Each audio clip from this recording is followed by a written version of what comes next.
228.000 de turiști au vizitat Banatul de Munte în 2018, cu 18,5 mai mult decât în anul precedent.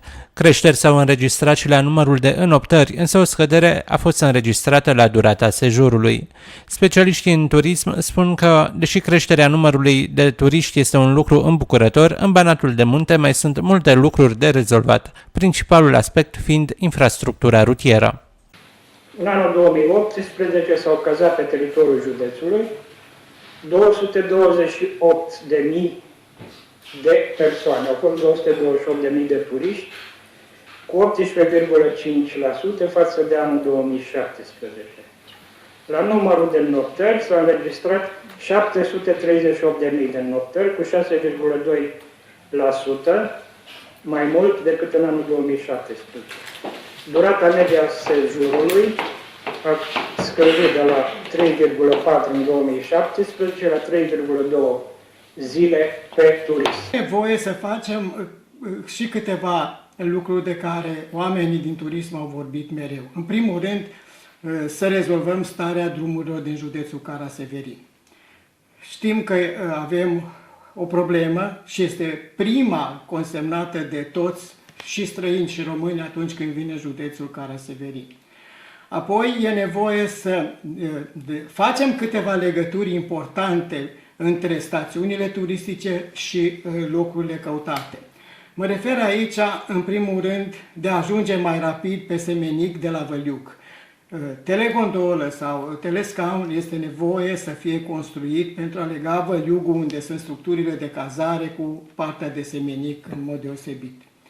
Apoi e nevoie să deschidem drumul de 10-12 km, așa cum a spus și domnul Dunca, legătura dintre Muntele Mic și Poiana Mărului. Vin foarte mulți turiști acum pe Muntele Mic de când avem deschise noi pârtii de schi, dar structurile de cazare nu pot să facă față în vârf de munte și de aceea de la Poiana Jigorei până pe Valea Șucului până în Poiană e nevoie să facem acești kilometri, 12 km până în Poiana Mărului. Un alt drum de data aceasta fluvial, da, este cel de a lega Moldova Nouă de Orșova. Aici e nevoie să gândim călătoriile de tip croazieră, în care într-o zi să ajungi de la Moldova Nouă la Orșova și în altă zi să întorci. Nu se pot face doar aceste scurte trasee în jurul statuii lui Decebal la Cazane și respectiv în partea noastră la Moldova Nouă în jurul Stâncii Babacai și a ostrovului de la Moldova Nouă. E nevoie de a face această rută și a pune în funcțiune cât mai curând.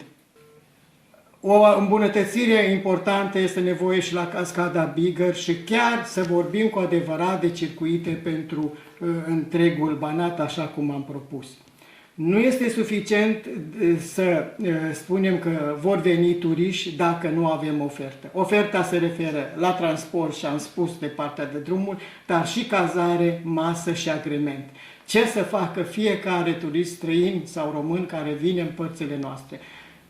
E nevoie să-i surprindem. Merită toți turiștii care vin în județul nostru să spună, da, mi-a plăcut și vreau să mai vin. Deși se vorbește de ani buni despre potențialul turistic uriaș pe care îl are această zonă, lucrurile nu s-au prea mișcat.